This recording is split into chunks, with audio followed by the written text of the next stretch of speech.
إن الحمد لله نحمده ونصلي على رسوله الكريم أما بعد أعوذ بالله السميع العليم من الشيطان الرجيم من همزه ونفخه ونفثه بسم الله الرحمن الرحيم قال رب السجن أحب إلي مما يدعونني إليه وإلا تصرف عني كيدهن أصب إليهن وأكن من الجاهلين۔ ترجمہ قرآن سورہ یوسف آیت نمبر 33 سے ہم نے پڑھنا ہے۔ پچھلے اسباق آپ نے اگر نہیں سنے، نئے ہیں تو پچھلے اسباق سن لیں۔ اور یہاں جو ہم پڑھ رہے ہیں انتہائی اہم ترین بات ہے، اس سورت کا سب سے بہترین سبق ہے ہمارے لیے۔ وہ کیا ہے؟ یوسف علیہ السلام، پیچھے میں آپ کو بتاؤں، یوسف علیہ السلام کو پھسلایا پہلے زلیخا نے، پھر جب وہ پکڑی گئی اور اس کی بات مشہور ہو گئی، سارے علاقے اور شہر کی عورتوں نے کہا دیکھ یار کیا کر رہی ہے۔ اس نے کیا کیا؟ سب کو ساتھ ملا لیا، اب ساری مل کر یوسف کو پھسلا رہی تھیں۔ اور پھر کیا کہا تھا اس نے؟ پچھلی آیت میں ہم نے کیا پڑھا؟ اگر اس نے نہ مانا، جس کے بارے میں ملامت کرتی تھے نا، یہ ہے وہ لقد راودت عن نفسی فاستعصم، پھسلایا میں نے، اس کو بچ گیا ہے۔ اگر نہ اس نے مانا لیسجنن، اس کو قید میں ڈلوا دوں گی اور اس کی میں توہین کروں گی، اس کی عزت کروں گی، اس کی بےزتی کروں گی، صاغرین، بے عزت ہونے والوں میں سے ہو جائے گا۔ الزام لگا دوں گی، جو مرضی کر دوں گی، اس طرح ایسی عورتوں کی عادت ہوتی ہے۔ اب پچھلے سبق میں نے کہا تھا ہمارے معاشرے میں بھی اس طرح کی عورتیں موجود ہیں۔ اس معاشرے کی بھی اس آیت سے پتہ چلتا ہے کتنی عورتیں صرف زور تھیں کہ ایک کے خامند کو پتہ چل گیا، اس نے کہا پردہ ڈالو۔ اب سب کے خامند بھی تو ہوں گے نا، کیسا معاشرہ تھا وہ؟ اب سب کو پتہ بھی چل گیا کہ ایک عورت پکڑی ہوئی ہے، ایسے ایسے معاملہ ہے، اور سارے گھر والوں کی وہ دعوت کر رہی ہے، سارے وزیروں مشیروں کی عورتیں۔ اور ظاہر بات ہے نا، ایک بڑی عورت جو تھی، اس نے ویسی عورتوں کو بلایا نا جو اس کے سٹیٹس اور معیار کی تھیں، ان سب نے جانے دیا، چلو جاؤ کوئی نہیں۔ اور پھر پتہ بھی ہے کہ اس کا نوکر جو غلام ہے، اسی کے فریب میں یہ سب کام ہو رہا ہے۔ اور پھر سب نے جو ہے نا دعوت دی یوسف علیہ السلام نے۔ اب اس گناہ کے سے بچنے کا طریقہ اللہ بیان کر رہے ہیں۔ کیا کہا؟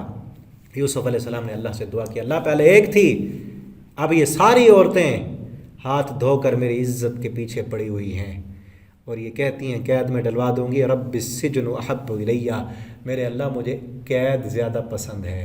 احب الیہ مما یدعوننی الیہ، اللہ مجھے اس سے تو بہتر ہے تو قید خانے میں ڈال دے۔ جسم قید ہو جائے گا نا، ایمان تو بچ جائے گا۔ احب، مجھے زیادہ پسند ہے کہ میں قید میں ہوں، مما، اس سے یدعوننی الیہ، جس کی یہ سب مجھے دعوت دے رہی ہیں۔ یہ میں نہیں کر سکتا، اللہ اپنے ایمان کو داغدار نہیں کر سکتا۔ وَإِلَّا تَصْرِفْ عَنِّي كَيْدَهُنَّ، اور اگر اللہ تو نے ان کے مکر کو میرے سے نہ پھیرا، تو نے نہ بچایا، أَصْبُ إِلَيْهِنَّ، میں بھی انسان ہوں، کہیں پھسل نہ جاؤں، وَأَكُن مِّنَ الْجَاهِلِينَ، اگر میں یہ کر بیٹھا تو میں جاہل ہو جاؤں گا۔ میرے پاس تو سب علم ہے، علم کے باوجود اگر میں نے یہ کر لیا تو میرے جیسے جاہل پھر کون ہوگا؟ اب یہاں ذرا غور کریں میرے نوجوان بھائی، یوسف علیہ السلام گناہ سے، بدکاری سے بچنے کے لیے وقت کی وزیروں کی بیویاں گناہ کے لیے دعوت دے رہی ہیں، اس سے بچنے کے لیے کیا کہتے ہیں؟ اللہ مجھے قید میں ڈال دے۔ اور آج ہمارا نوجوان بدکاری کے لیے ویزے لے رہا ہوتا ہے یورپ کے، بدکاری کرنے کی کوششیں کر رہا ہوتا ہے، یونیورسٹیوں میں داخلے لے رہا ہے اس سے کہ جا کے دوستیاں لگاؤں گا وہاں، اور بڑا فخر سے کہہ رہا ہوتا ہے میرے پاس اتنوں کے نمبر ہیں، اتنوں کے ساتھ میرا رابطہ ہے، اتنوں کے ساتھ افیئر چل رہا ہے۔ ڈوب کے مر جانے کا مقام ہے آج کلمہ پڑھنے والا مسلمان، اور بڑے فخر سے کہہ رہا ہوتا ہے دوسرے دوستوں کو میرے پاس اتنی ہے، تیری کتنی ہے؟ ان سے پوچھو تیری بہن کے کتنے ہیں۔ ظاہر بات ہے نا، جب تم ایسے کرو گے تمہاری بہنیں گھر میں محفوظ رہیں گی، وہ بھی تو بدکاری کریں گی۔ اللہ ہمارے معاشرے کو ہدایت دے۔ میں نے پچھلے سبق میں بھی کہا یوسف علیہ السلام جیسا بننے کی ضرورت ہے۔ یہ محض قصہ اور کہانی نہیں کہ عشق کی داستان نہیں ہے۔ آج سورہ یوسف کے قصے کے طور پر سن رہے ہوتے ہیں، اور عشق کی داستان، اور ویڈیو بھی بنائی ہوئی ہے پتہ نہیں کب کی جو ہے نا، وہ اس میں بھی عشق کی سٹوریاں، ان کو دیکھنا بڑا جرم ہے۔ عام فلموں اور ڈراموں دیکھنے سے، یہ انبیاء کی جو انہوں نے توہین امیز فلمیں بنائی ہیں نا، اس سے بڑا جرم ہے اس کا۔ یوسف علیہ السلام جیسا پاکیزہ انسان اور ایک بد کردار اور غیر مسلم کافر، اس کو دے دیا کہ یہ یوسف ہے۔ ہمارے بچوں کے ذہن میں جنہوں نے دیکھی ہو، کیا ذہن میں آئے گا؟ جب یوسف علیہ السلام سورہ یوسف پڑھیں گے یا کوئی واقعہ آئے گا ذہن میں تو وہی نقشہ آئے گا نا جس وہ فلم میں دیکھا ہے. مت دیکھیں ایسی چیزیں، اپنے بچوں کو نہ دکھائیں. یہ پڑھ کے سنائیں اپنے بچوں کو. یہ تھا یوسف کا کردار. اللہ قید خانہ منظور ہے، یہ بدکاری اور فحاشی اور یانی والی زندگی منظور نہیں ہے. اور آج ہمارے نوجوان ویزے لے رہے ہیں تاکہ جائیں گے وہاں کھلی بے حیائی ہوگی، فحاشی اور یانی ہوگی، عورتوں کو دیکھیں گے. ہیں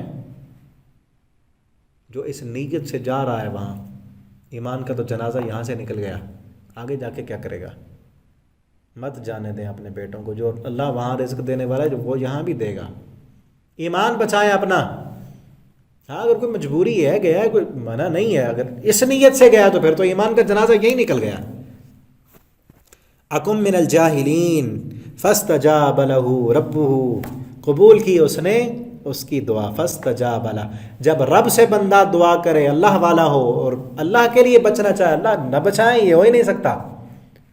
تو کہتے ہیں میں تو مجبور ہوں، سود کے بغیر گزارا نہیں ہے، میں تو مجبور ہو گیا، بس پھنس گیا تھا، یوں ہو گیا، فلاں ہو گیا.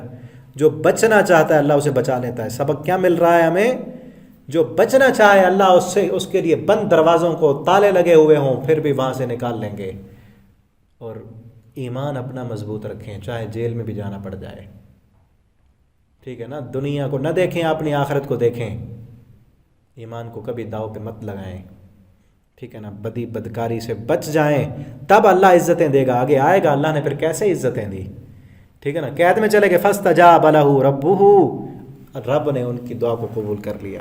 فصرف عنہ کیدہم، پھیر دیا ان کے مکر کو. انہ هو السمیع العلیم، بے شک وہ سننے والا اور جاننے والا ہے. ثم بدا لهم من بعد ما رأوا الآیات، پھر ان پر ظاہر ہوا اس کے بعد جو انہوں نے دیکھ لیں کئی نشانیاں. لَيَسْجُنُنَّهُ، اور ضرور بالضرور ان کو قید کر دیں. حتی حین، ایک وقت تک. ایک وقت تک اس وزیر نے کیا کہا کہ اس کو قید کر دو، کیونکہ بات جو ہے نا وہ مشہور ہو چکی تھی سب کے پاس. اور قید کیوں کیا؟ تاکہ لوگوں کے ذہنوں میں آ جائے کہ اس کا قصور ہوگا نا. ایک تو یہ تھا کہ اللہ تعالیٰ نے اپنا ایک کام پورا کرنا تھا. یوسف علیہ السلام نے دعا کی تھی، بچانا تھا، اور صبر آزمائشوں کے دور سے نکال کر یوسف علیہ السلام کو مقام دینا تھا. دوسرا، ان لوگوں نے کیوں قید کیا کہ لوگوں کے ذہنوں میں آ جائے کسی غلام کا ایک قصور ہوگا نا، اس کی عزیز مصر کی بیوی پر ہی سارا بلیم نہ آئے، کیونکہ وہ تو اب جو ہے نا اس کی سارے شہر میں جو ہے عورتیں تو ویسی ہی تھیں ساری. اب مردوں کے ذہنوں میں بھی تو چرچے ہو رہے تھے نا کہ عزیز مصر دیکھو کیسا وزیر ہے، غلام اس کا اس کے گھر میں پھر رہا ہے، اور اس کی بیوی، اب اس نے ڈالا کہ قصور اسی کا ہی تھا، بیوی میری بڑی اچھی تھی. ٹھیک ہے نا؟ اس کو اب سب نے اسی کو ہی قید میں ڈال دیا کہ ہماری ساری عورتیں اسی کے پیچھے پڑی ہوئی ہیں، اب اسی کو ہی بند کرو. عورتیں تو بچیں، عورتیں بھاگ رہی ہیں اس کے پیچھے. کیسا معاشرہ تھا وہ. ٹھیک ہے نا؟ اب اس ایسے معاشرے میں بھی جو بچنا چاہے اللہ اسے بچا دیتے ہیں. ٹھیک، اللہ ہمیں بھی بچائیں. اور میرے نوجوان بھائیوں، یہ دعا یاد کر لو. کدھر گئی؟ رب السجن احب الیہ، اللہ سے کہا کریں اللہ اس سے بہتر ہے. ایسی جگہ جہاں ایمان بچانا مشکل ہونا وہاں مت جائیں. ایسی ڈگری، جس ڈگری کو لیتے ہوئے یونیورسٹی میں تمہارے ایمان کا جنازہ نکل جائے، بدکاریاں کرنی پڑ جائیں، ایسی ڈگری کو ٹھوکر مار دیں. ٹھیک ہے نا؟ مجھے یاد ہے یونیورسٹی میں مجھے لے گئے استاد، اور میرے دوست بھی تھے، کئی پڑھتے تھے وہاں. میرا بھی بڑا دل تھا کہ میں نے نا ایم اے عربی یا ایم اے اسلامیات کرنا ہے.